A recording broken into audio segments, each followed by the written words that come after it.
Je pense que c'est un match qui devrait être vu normalement sur le plan d'abord socio-culturel. Pourquoi? Parce qu'on devait jouer contre Ibenge. Je pense que c'était le plus grand ennemi du TP, Mazembe.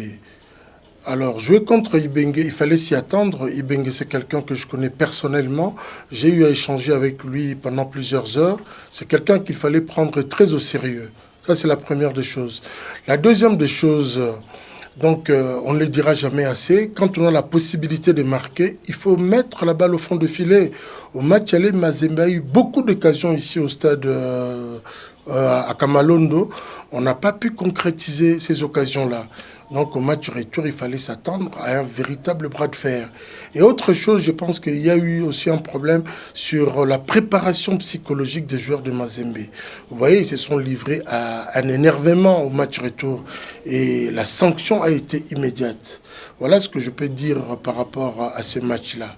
Je pense que le fait d'avoir aussi écarté un Trésor Mputu de façon impromptue, pour moi, ce n'était pas une très très bonne solution.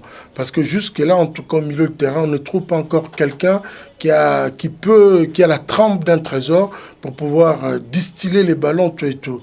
Je pense même qu'au match aller, si Mputu avait joué ne fût-ce que même un quart d'heure, Mazembe aurait pu marquer 2 ou 3 buts.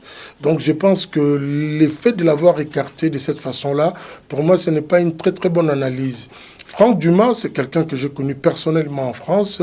Il jouait à Caen, c'était un très bon libéraux. Mais je pense qu'il doit tenir compte des facteurs socio-culturels lorsqu'il arrive dans un pays. La présence d'un Trésor Mputu sur le terrain, déjà, c'est quelque chose déjà qui joue déjà dans le mental des adversaires. Donc c'est très important. Donc il fallait tenir compte de ce facteur-là.